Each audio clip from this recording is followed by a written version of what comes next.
मृत्यु से डर क्यों लगता है, समझना होगा। हमें मृत्यु से डर क्यों लगता है? मृत्यु की बात सुनते ही भय लगता है। इसलिए डर लगता है कि हमें जहां जाना है वहां परिचय नहीं किया, जो करना चाहिए वो किया नहीं, जो नहीं करना चाहिए वो किया, इसलिए डर लगता है। जो करना चाहिए वो कर लो, जहां जाना है वहां का परिचय जान लो, फिर एक मृत्यु का सारा संसार मृत्यु रूप रख के आ जाए और डर लगे तो हमें बताना। परीक्षित जी से पूछते हैं श्री शुकाचार्य, बेटा परीक्षित, तुम्हें तक्षक से भय लग रहा है? बोले गुरुदेव, यदि पूरा विश्व तक्षक रूप धारण करके आ जाए डसे तो भी आपकी कृपा से अब भय नहीं है। ये भय इसीलिए लगता है कि जहां हमें जाना है वहां परिचय नहीं, जो हमें करना था वो हमने किया नहीं, इसलिए डर लगता है। जैसे आप सरकारी आदमी हो और आपको विदेश भेजा जाए, और जिस कार्य के लिए भेजा जाए, जिस कार्य के लिए आपको सुविधा दी जाए, पास दिया जाए, आप उस कार्य के लिए विदेश जाके और मनमानी आचरण करके समय नष्ट करें, और जब आपको लौटने का समय होगा तो आपके होश उड़ जाएंगे कि मैं सरकार को क्या जवाब दूंगा। जिस कार्य के लिए आया वो तो कार्य किया नहीं, उसके विपरीत कार्य किया, तो आप डर जाएंगे और आपका डर कारण होगा आपका प्रमाद। ठीक बिल्कुल यही दशा हमारी है।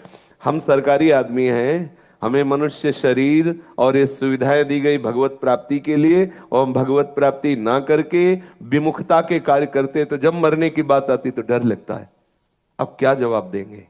जिस कार्य के लिए है वो कार्य किया नहीं, और जिनका वो कार्य पूर्ण हो जाता है तो मरने से सब जग डरा, मेरो मन आनंद, कब मरी हो कब भेटी हो पूरन परमानंद। वो हर समय आनंदित रहे। है थोड़ी कठिन समस्या, लेकिन आप तैयार हो जाइए। ये आप जहां आए हो, ये विदेश में आए हो, इस देश का नाम है मृत्यु लोक। आप जहां हो यहां मरने वाले लोक में हो। सबको मरना पड़ेगा, चाहे महात्मा हो चाहे दुरात्मा हो। लेकिन जो अपना कार्य पूरा कर लिया, जो करना चाहिए वो कर लिया, वो हंसते हंसते ऐसे मरेगा कि उसे पता भी नहीं चलेगा। जन्मत मरत दुसाह दुख होई, वो उसे व्यापेगा नहीं। और जिसने जो करना चाहिए वो नहीं किया, वो तड़प तड़प के मरेगा, और अंततो गत्वा फिर इसी क्रम में फंसेगा। बार बार जन्म, बार बार मृत्यु, बार बार। इसीलिए तो संत महात्मा और शास्त्र चिल्ला के कहते हैं, सावधान हो जाओ, जिस ले आए वो काम कर लो। सच्ची मानो, अगर प्रभु ना संभाले तो हृदय फट जाए।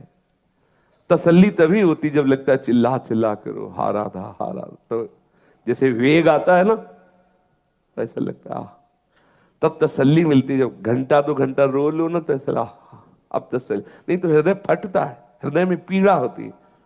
ये ऐसी सुलझन है कि जितना सुलझाओ उतने उलझती जाती है।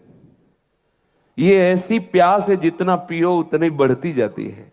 ये ऐसा आनंद है, जितना डूबो तो और आनंद डूबने की इच्छा। और आज तक कभी पूर्णता नहीं हुई और कभी किसी की पूर्णता होगी नहीं, क्योंकि अथाह समुद्र है। अब मृत्यु की, वो मृत्यु को तो खिलौना समझता है।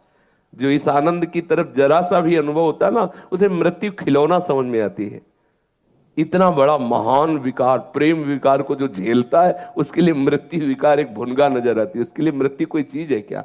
आप छोटे छोटे भोगों को भोग रहे हैं, प्रभु से विमुख है, मृत्यु हाय हाय मच जाता है, मरना पड़ेगा। अरे मरना क्या, सच्ची बात मानो। जैसे पुराना कपड़ा तुम्हारे उतारने में कोई भय नहीं लगता, ऐसे ही भगवत प्रेमी महात्मा को शरीर त्यागने में कोई भय नहीं होता। हमारे पास अज्ञान की ऐसी जाली बिछी हुई है कि हम देख नहीं पा रहे हैं। मुझ सच्चिदानंद को कौन मार सकता है? नैनम छिन्नन्ति सहस्त्राणि नैनम दहाति पावका न चैनम क्लेदयन्त्यापो न शोष्यति मारुता। पर फंस गए, इस शरीर में राख करके फंस गए। और पता है छूटेगा, पता है सबका छूट रहा है, लेकिन कोई सावधान नहीं हो रहा, कोई बिरला सावधान। हाय हाय मच जानी चाहिए। जिस मकान में रह रहे वो तो छूटने वाला है, आगे का ठिकाना नहीं। बोलो क्या दशा है? अगर ठिकाना मिल जाए तो नाचने लगोगे। ऐसे महल में जाना है जहां अविनाशी चिदानंद, कहीं कोई भय नहीं। प्रिया प्यारी जू प्यारे जू के समीप रहना है, पर उधर परिचय नहीं। इस माया ने इतनी विस्मृति डाल दी है कि जो मेरे वास्तविक प्रभु हैं प्रिया प्रीतम, उनको भूलकर झूठे संबंधों को अपना मान रहे। झूठे संबंधी हमें त्यागना चाहते हैं, लेकिन हम ही उनको पकड़े हुए हैं, हमें कोई नहीं पकड़े हुए। ये जो कहा जाता है ना, अगर हम नहीं जाएंगे तो जी नहीं पाएंगे, अरे कैसी बात करते हो तुम, अगर मर जाओ ना फिर तुम्हें दिखाया जाए, वो बड़े आराम से हलवा पूड़ी खाएंगे। केवल तुम्हें भ्रम है कि वो तुम्हारे लिए जीते हैं, तुम उनके प्रयोग में आते हो इसलिए ऐसा है। जिस दिन प्रयोग में नहीं आओगे तो जीते जी तुम्हें उत्तर मिल जाएगा तुम्हें कौन प्यार करता है। सच्ची मानो ना, अभी आपको लकवा मार जाए और आप किसी काम के न रह जाएं और रोज उनको सोच तुम्हारी फेंकनी पड़े, फिर 1 वर्ष बाद उनकी भाषा सुन लेना आप, वो आपको बता देंगे आपको कितना प्यार करते हैं। जब आप कहोगे ना कि थोड़ा एक समोसा और चटनी खाने का मन, फिर आप देखना कैसा उत्तर आएगा। थोड़ा 2 रोटी और दे दो, तो बार बार हकता है पड़े पड़े और बार बार मांगता है, और कितनी उपेक्षा। तब आपको लगे ये वही लोग हैं जो मेरे को प्यार करते थे। तब असली प्यारे की याद आएगी।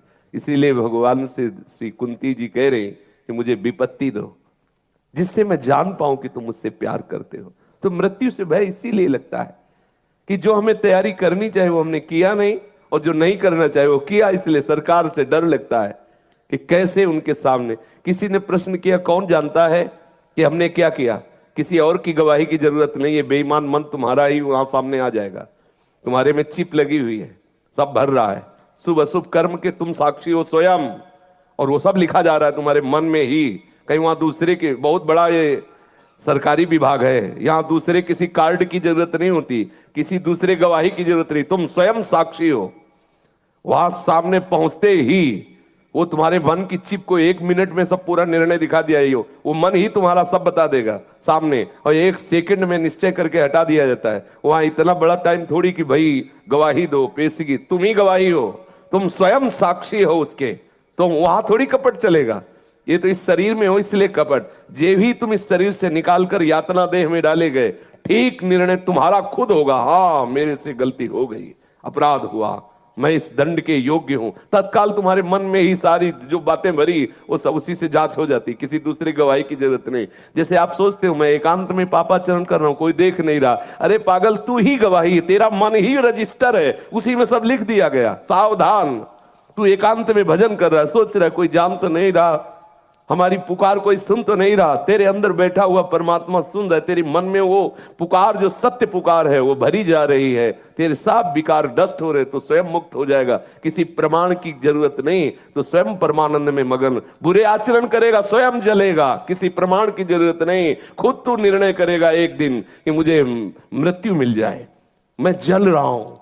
वो खुद, आप देखो कैसी उसकी लीला कैसी, अपने हाथ से जहर खाता है, अपने हाथ से फांसी लगाता है, अपने हाथ से अपने शरीर को नष्ट कर देता है। लो दंड, किसी दूसरे की जरूरत नहीं। अगर कर्म बिगड़ गए तो अपने हाथ से तुम अपने आप को मार दोगे।